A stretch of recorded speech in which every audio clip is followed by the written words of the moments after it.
सभी कैंडिडेट्स को मैं एक चीज कहना चाहूंगा दोस्तों कि जब भी आप किसी एग्जाम को टारगेट करते हैं कि ये एग्जाम हमको क्रैक करना है, तो सबसे पहले जो ज़्यादा जरूरी होता है दोस्तों, उस एग्जाम के पैटर्न को समझ लीजिएगा, तभी जाके प्रिपरेशन की शुरुआत करिएगा। ज़्यादातर लोग जब एग्जाम में कॉम्पिटिटिव एग्जाम में असफल होने का मूल जो कारण है दोस्तों वो है कि बिना एग्जाम के पैटर्न को समझे ही वो प्रिपरेशंस में लग जाते हैं। यानी ढेर सारा किताब खरीद कर लाते हैं, कोई इंस्टीट्यूशंस ज्वाइन कर लेते हैं और बस सिर्फ पढ़ना ही उनको लगता है कि इतिहास पढ़ना, झारखंड जीके पढ़ना, मैथ रीजनिंग पढ़ना ही कॉम्पिटिटिव एग्जाम का प्रिपरेशन हो रहा है, जो कि बहुत गलत ट्रैक में होता है दोस्तों। ठीक है, जब भी आप किसी एग्जाम को फोकस करते हैं कि ये एग्जाम हमको तैयारी करना है, तो हमेशा उस एग्जाम के पैटर्न को समझिए। ठीक है, प्रीवियस ईयर को क्वेश्चंस को देखिए, तभी जाकर तैयारी की शुरुआत करिए। नमस्कार दोस्तों, आप सभी का हमारे चैनल में दोस्तों एक बार फिर से स्वागत है। दोस्तों आज के इस वीडियो में हम बात करने वाले हैं कि आईबी में जो वैकेंसी है उसके बारे में, यानी इंटेलिजेंस ब्यूरो में। और ये वैकेंसी है दोस्तों सेंट्रल गवर्नमेंट का होम मिनिस्ट्री के अंदर में आता है।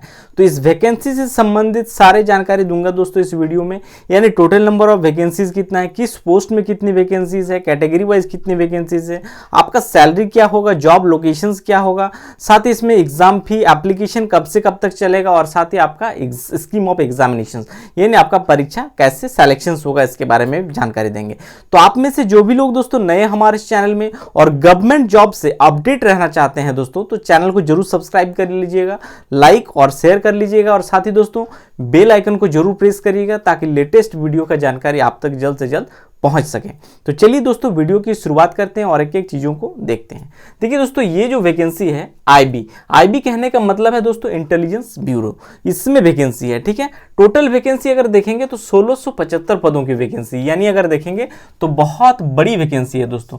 1675 पदों की वैकेंसी बहुत बड़ा वैकेंसीज होता है। और ये 1675 पदों की जो वैकेंसीज है दोस्तों, ये 2 पोस्ट में वैकेंसी आया है। यानी यहाँ पे देखेंगे तो ऐसे कहने का मतलब है दोस्तों सिक्योरिटी असिस्टेंट का वैकेंसीज, और दूसरा जो है दोस्तों एमटीएस, यानी जो होम मिनिस्ट्री के अंदर आईबी डिपार्टमेंट है दोस्तों, इसमें एमटीएस कहने का होता है मल्टीटास्किंग स्टाफ, मल्टीपर्पस यूज के लिए जो वैकेंसीज होता है दोस्तों उसकी वैकेंसीज है। यानी सिक्योरिटी असिस्टेंट और एमटीएस की वैकेंसी है। टोटल वैकेंसी कितना है, 1675 पदों की वैकेंसीज है। और इसमें अगर आप नियुक्त हो जाते हैं दोस्तों, तो एक बात ध्यान रखिएगा, इसमें आपको जो सैलरी मिलेगा, यानी अगर आप सिक्योरिटी असिस्टेंट में अगर सेलेक्ट हो जाते हैं, तो वैसे स्थिति में जो आपको पे लेवल है 3, यानी आपका सैलरी होगा दोस्तों 21,700 से लेकर 69,100 रुपीज तक। ये रहा सिक्योरिटी असिस्टेंट में अगर सेलेक्ट होते हैं। और एमटीएस में सेलेक्ट होंगे दोस्तों तो लेवल 1 का है ये जॉब, और इसमें आपको जो सैलरी मिलेगा दोस्तों वो 18,000 से लेकर 56,900 के बीच आपका सैलरी होगा। ठीक है, ये रहा सैलरी की बात। अब हम लोग देख लेंगे थोड़ा इसका कैटेगरी वाइज कितनी वैकेंसीज है। तो सबसे पहले देखिए तो सिक्योरिटी असिस्टेंट में सबसे ज्यादा वैकेंसीज है सिक्योरिटी असिस्टेंट में। यहां पर देखेंगे दोस्तों तो आपको 1525 पदों की वैकेंसी सिर्फ सिक्योरिटी असिस्टेंट में ही मिलेगा। और इसमें कैटेगरी वाइज वैकेंसीज की बात करें तो यहां पे आप देख सकते हैं कि सिक्योरिटी असिस्टेंट में दोस्तों जनरल कैटेगरी से अगर आप फॉर्म भरेंगे तो 755 पदों की वैकेंसी आपको जनरल कैटेगरी में मिलेगा। ईडब्ल्यूएस में 152 पद है, ओबीसी में देखेंगे तो 271 है, एससी में देखेंगे तो 240 पद है, और एसटी में 103 पदों की वैकेंसीज है। और दूसरा जो वैकेंसी है दोस्तों यानी पोस्ट जो है वो है एमटीएस मल्टीटास्किंग स्टाफ, और इसमें कम वैकेंसी है, यानी 150 वैकेंसी, 1675 में से 150 वैकेंसी सिर्फ एमटीएस का है। ठीक है, और इसमें भी जनरल कैटेगरी वाइज अगर देखेंगे तो जनरल में 68 पद खाली है, ईडब्ल्यूएस में 15 वैकेंसीज, ओबीसी में 35 है, एससी में देखेंगे तो 16 वैकेंसीज, और एसटी में देखेंगे तो यहाँ पे भी 16 वैकेंसीज आपको मिलेगा। और इन दोनों पदों के लिए अगर देखेंगे एजुकेशन क्वालिफिकेशन यानी शैक्षणिक योग्यता, आपका शैक्षणिक योग्यता क्या होना चाहिए, तो दोनों में दोस्तों देखिए यानी सिक्योरिटी असिस्टेंट और एमटीएस दोनों में देखेंगे तो योग्यता सेम रखा गया है, यानी 10वीं पास। आप देख सकते हैं यहाँ पे 10th पास रखा गया है, यानी मैट्रिक पास अगर आप हैं, किसी भी स्टेट बोर्ड से हो, सीबीएसई बोर्ड से हो, तो आप फॉर्म को भर सकते हैं। कोई परसेंटेज भी इशू नहीं है कि आपको मैट्रिक में 55% चाहिए, 60% चाहिए, 70% चाहिए, कुछ नहीं। बस आप 10th क्वालिफाइड हैं तो आप भर सकते हैं इस फॉर्म को, किसी भी स्टेट से हैं। ऑल इंडिया लेवल का वैकेंसीज है। ठीक है, आप कहीं से भी हो भारत के, फॉर्म को भर सकते हैं, 10th पास होना चाहिए। और दूसरा है एज लिमिट। अब बात करते हैं इसका उम्र सीमा, यानी आपका उम्र कब से कितने के कितने बीच होना चाहिए। सब लोग तो भर नहीं सकते हैं। तो देखिए दोस्तों, यहाँ पे एक चीज ध्यान देने वाला चीज है कि आपका इसमें जो है एज कट ऑफ डेट को मेंशन किया गया, यानी 17/2/2023 तक, यानी इस डेट को वो आधार डेट मानेगा। ठीक है, 17 फरवरी 2023, ठीक है, याद रखिएगा 17 फरवरी 2023 तक आपका न्यूनतम जो है 18 वर्ष हो जाना चाहिए, यानी इस एज तक वो आपका 18 हो जाना चाहिए कम से कम। ठीक है, और मैक्सिमम की बात करें तो देखिए 2 पोस्ट जो है एमटीएस में मैक्सिमम जो एज है वो 25 वर्ष ही लेगा, 25 से ज़्यादा नहीं लेगा एमटीएस में। और सिक्योरिटी असिस्टेंट में देखेंगे तो 27 है मैक्सिमम एज, यहाँ पे मैक्सिमम और न्यूनतम दोनों के लिए आपको 18 वर्ष होना चाहिए। अब बात करते हैं इसका एग्जाम फी के बारे में, यानी इस फॉर्म को अगर भरेंगे तो आपको कितना परीक्षा शुल्क देना पड़ेगा। तो कैटेगरी वाइज अलग अलग है दोस्तों, इसमें देख सकते हैं जनरल में, ओबीसी में और ईडब्ल्यूएस। अगर इन 3 कैटेगरी से आप फॉर्म भर रहे हैं, जनरल, ओबीसी और ईडब्ल्यूएस कैटेगरी से, तो आपको एग्जाम फी जो पे करना पड़ेगा वो है 450 रुपया। ठीक है, यहाँ पे देखिए स्पष्ट रूप से लिख दिया है 450 रुपया एग्जाम फी। और SC ST कैटेगरी से अगर आप फॉर्म भर रहे हैं तो 50 रुपया लगेगा। और फीमेल कैटेगरी यानी महिला अभ्यर्थी, याद रखिएगा फीमेल कैटेगरी से है, किसी भी कैटेगरी से आप आते हो महिला होना चाहिए, चाहे वो जनरल से हो, ओबीसी से हो, ईडब्ल्यूएस कैटेगरी से फॉर्म भर रहे हो या फिर SC ST ही क्यों ना हो, किसी भी कैटेगरी से महिला अभ्यर्थियों को सिर्फ 50 रुपया ही आपको एग्जाम फी यहाँ पे रखा गया है। अब हम बात करेंगे कि जो लोग भरना चाहते हैं तो ऑनलाइन एप्लीकेशन की शुरुआत कब से कब तक चलेगा। तो ऑनलाइन एप्लीकेशन की शुरुआत दोस्तों 28 जनवरी 2023 से आप ऑनलाइन फॉर्म भर सकेंगे। याद रखिए 28 जनवरी से लेकर चलेगा 17 फरवरी 2023 तक, यानी इस बीच आपको फॉर्म भर लेना है दोस्तों, नहीं तो फिर आपको शायद एक्सटेंड करे ना करे आपको फॉर्म भरने का मौका छूट जाए। और वैकेंसी भी बड़ा है, एक बार मौका छूटे तो शायद ये वैकेंसी फिर कब आए, चूंकि IB का वैकेंसीज है बहुत, 2 साल 3 साल गैप वैकेंसीज आता है इसमें। अब बात करते हैं इसका स्कीम ऑफ एग्जामिनेशन, जो सबसे इंपॉर्टेंट है दोस्तों। ठीक है, ये इस परीक्षा को पास करेंगे तभी जाकर आपको नौकरी मिलेगा दोस्तों। तो ये एग्जाम पैटर्न आपको क्वालिफाई करना पड़ेगा। तो देखिए इसमें एग्जाम दोस्तों टियर 1, टियर 2, टियर 3 यानी 3 स्टेज में एग्जाम होगा।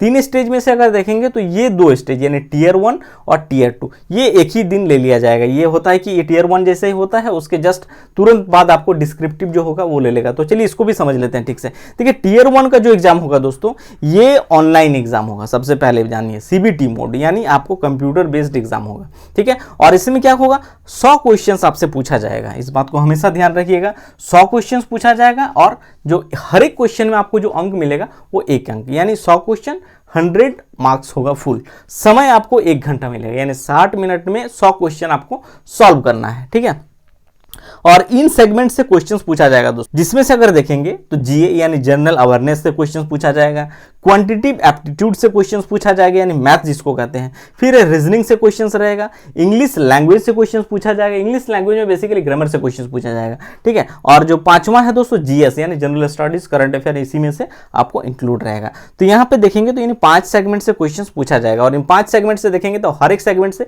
20-20 क्वेश्चन पूछे जाते हैं। ठीक है, यहाँ से भी 20 क्वेश्चन, 20-5 100 यानी 100 क्वेश्चन इन 5 सेगमेंट से ही पूछा जाएगा। और ये जो टियर 1 है दोस्तों, ये दोनों को देना पड़ेगा, यानी सिक्योरिटी असिस्टेंट्स के लिए भी भर रहे हैं तो भी आपको देना पड़ेगा, और MTS पद के लिए भर रहे हैं तो दोनों, यानी ये कॉमन एग्जाम है दोस्तों। ये टियर 1 और टियर 2 दोनों के लिए होगा। ठीक है, सिर्फ टियर 3 की बात करें तो वो सिक्योरिटी असिस्टेंट वालों के लिए ही होगा। अगर सिक्योरिटी असिस्टेंट पोस्ट में है तो आपको टियर 3 से गुजरना पड़ेगा, वरना MTS के लिए 2 ही स्टेज रखा गया है, यानी एक ही दिन में एग्जाम लिया जाएगा, कहने का मतलब है।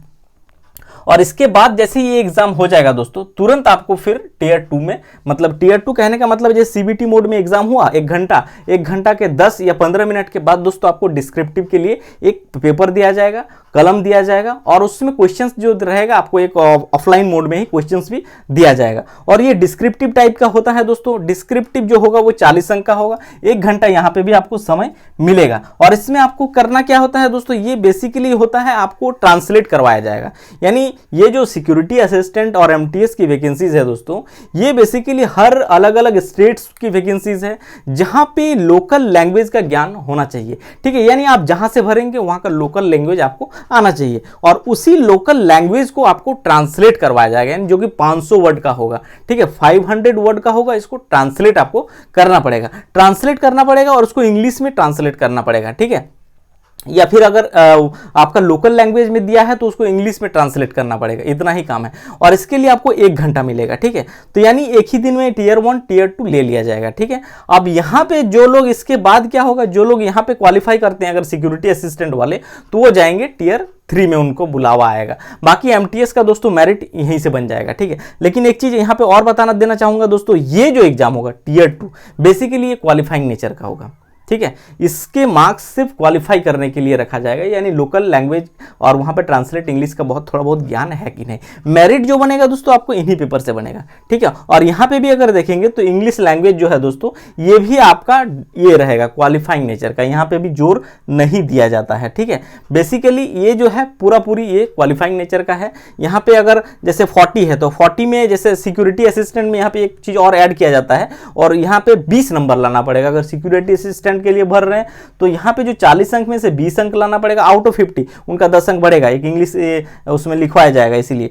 और बाकी एमटीएस के लिए 20-40 में से सिर्फ 16 नंबर उनको लाने हैं, क्वालिफाई नेचर का है, ठीक है। और जो लोग यहाँ पे क्वालिफाई करेंगे सिक्योरिटी असिस्टेंट वाले, यानी यहाँ पे रिजल्ट आने के बाद तो वो लोग का इंटरव्यू एक लिया जाएगा, जो कि 50 अंक का इंटरव्यू लिया जाएगा, ठीक है। तो ये रहा दोस्तों आपका आईबी में जो सिक्योरिटी असिस्टेंट और एमटीएस मल्टीटास्किंग स्टाफ्स की वैकेंसीज है उसके बारे में जानकारी कंप्लीट एक तरह से दे दी। अब हम अगला वीडियो में दोस्तों आप सभी को यह भी बता देंगे कि टीयर 1 का प्रिपरेशन कैसे किया जाए, ठीक है। यानी इसका एग्जाम का प्रिपरेशन कैसे किया जाए, और साथ ही इसके जो क्वेश्चंस अगर देखेंगे तो प्रीवियस जो एग्जाम्स हुए हैं सिक्योरिटी असिस्टेंट के, उसके क्वेश्चंस किस प्रकार के रहते हैं। देखिए दोस्तों, ये एक ऐसा एग्जाम है आईबी और सिक्योरिटी असिस्टेंट वाला कि इसका एग्जाम होम मिनिस्ट्री खुद ही कंडक्ट करता है, ना ही इसका एग्जाम एसएससी लेता है और ना ही किसी एजेंसीज के माध्यम से करवाता है। यानी इसके क्वेश्चन सब कुछ आईबी के द्वारा ही करवाया जाता है, बहुत गुप्त तरीके से होता है। इसके क्वेश्चन भी देखेंगे तो आपको थोड़ा लगेगा कि क्वेश्चंस मैथ ही रहते हैं, बेसिकली मैथ रीजनिंग यही सब क्वेश्चंस पूछे जाएंगे, बट थोड़ा नॉर्मल आपको बाकी एसएससी के क्वेश्चन देखेंगे, रेलवे क्वेश्चन देखेंगे, उनसे थोड़ा आपको लगेगा हटकर कुछ क्वेश्चन तो बहुत डिफिकल्ट टाइप के पूछे जाते हैं। तो मैं क्वेश्चंस भी आगे आपको दिखाऊंगा कि किस टाइप के क्वेश्चंस पूछे गए हैं इन एग्जाम्स में, और यहाँ पे डिस्क्रिप्टिव में भी आपको किस प्रकार का डिस्क्रिप्टिव होगा वो भी जानकारी दूंगा। तो ये वीडियो दोस्तों आप सभी को अच्छा लगा हो तो चैनल को सब्सक्राइब, लाइक और शेयर कर लीजिएगा। Thank you.